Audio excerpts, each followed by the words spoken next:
Monday, the 20th of February 2023, and you're watching Tom and Ben News United Kingdom. Here is our top stories today. Prime Minister Rishi Sunak urges Western leaders to double down on Ukraine's military aid while visiting a security summit in Munich. University industrial action has been called off over the next 2 weeks after an agreement over pay. However, they'll still strike in mid-March over grading and zero-hour contracts. And almost 2,000 homes are still without power as Storm Otto moves away from the UK, heading towards Scandinavia.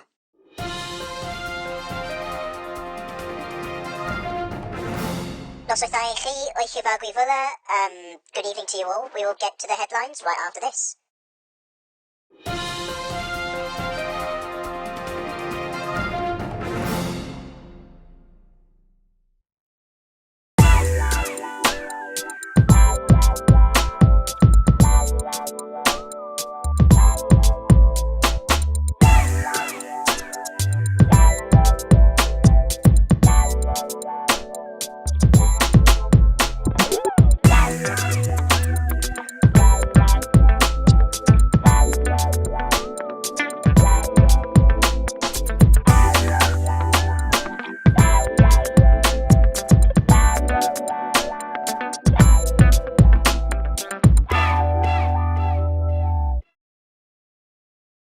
Thanks very much for the news. If you would like to be featured, well, you know the drill. Comment them down below or post them on our Facebook page. The link to it is in the description below.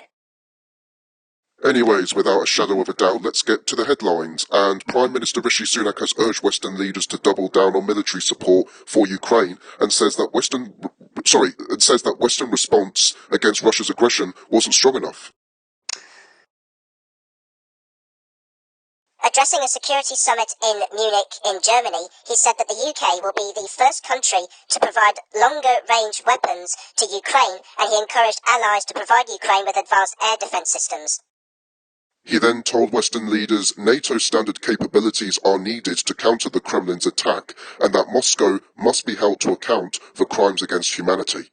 After that, he then met the EU's Ursula von der Leyen to discuss on how to resolve problems with the Northern Ireland Protocol. He said that the UK and EU understand how to resolve the problems, but no deal has been reached yet. The agent of footballer Christian Atsu has confirmed that he has been found dead under the rubble of his home almost 2 weeks after the Turkey-Syrian earthquake. The Ghana international, who is 31 years of age, had spells with Premier League sides Everton, Chelsea and Newcastle. Atsu had been missing since the 6th of February quake that caused the collapse of his apartment in Antakya. British billionaire Sir Jim Ratcliffe and his petrochemicals firm Ineos has confirmed their bid for majority ownership of Manchester United. Chairman of one of Qatar's biggest banks, Sheikh Jassim bin Hamad Al Thani, has also tabled a bid. The Glazer family are considering selling the club, and a soft deadline of Friday had been set for proposals. Ineos said it wants to make the club a beacon for a modern, progressive, fan-centred approach to ownership, while Jim Ratcliffe has also said that he wanted Manchester United to be the #1 club once again. Railway engineering workers are set to take part in a series of 48-hour strikes next month due to a pay dispute. The action comes after the workers at infrastructure group Balfour Beatty overwhelmingly rejected the company's offer of a 5.5% increase in pay.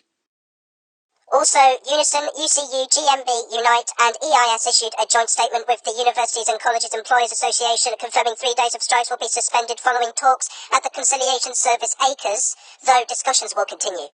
The University and College Union said it had called off 7 days of strikes planned to take place on the 21st, 22nd, 23rd, 27th, 28th of February and the 1st and 2nd of March, but 5 days of campus strikes scheduled for later in March could still go ahead.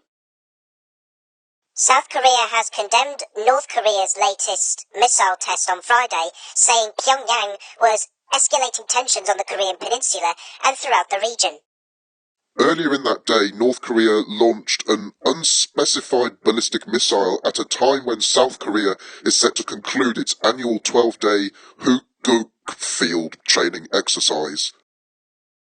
The Presidential National Security Council met and briefed South Korean President Yoon Suk-yeol on the latest missile launches, with the council condemning Pyongyang's provocative acts, according to Yonhap news agency, citing Deputy Presidential Spokesperson Lee Jae-won. About 1,000 people have turned out for a candlelit vigil in the village where Brianna Gay was found fatally wounded. The 16-year-old transgender girl died after being found stabbed in Linear Park in Colchester, Warrington on Saturday. A boy and girl, both aged 15, appeared at Liverpool Crown Court on Thursday charged with her murder. Crowds sang Over the Rainbow while pubs and shops turned their lights off as a sign of respect. Members of the public also gathered outside the Hippodrome Theatre in Birmingham, West Midlands on Friday night, and in Southampton, Hampshire, Nottingham, Nottinghamshire and Edinburgh up in Scotland. Earlier, all of the UK's LGBTQ+ radio stations held a minute's silence in memory of Brianna. Electricity companies are hoping to have reconnected every home that lost power during Storm Otto on Friday by the end of the day, with about 2,000 in Aberdeenshire still without power. Meanwhile, the Met Office said the storm has well and truly cleared, and that Otto, which left more than 60,000 homes without power, has moved onto mainland Europe and is now affecting Scandinavia. Gusts of roughly between 75 and 80 miles per hour were recorded across parts of northern Scotland on Friday, while trains and flights were cancelled and roads were blocked by overturned lorries in northern England. At least 9 people have died following Cyclone Gabrielle, which has devastated large parts of northern New Zealand. Nearly 5,000 people were registered by police as being out of touch with relatives, and the search continues for about 10 people who are still missing. Authorities said around 62,000 households were without power nationwide, 40,000 of those being in Hawke's Bay, one of the hardest hit regions of the country. The country's Prime Minister Chris Hipkins said Gabrielle was the country's biggest natural disaster this century. Here is Edinburgh's weather. Showers and 11 degrees is the high, and the low tonight is 9 degrees Celsius. Traffic in Edinburgh seems to be all right as far as we're concerned. That's all today. Please subscribe for more news as it happens. Follow us on our Facebook page listed down below. Have a nice rest of your evening, and we shall see you next week.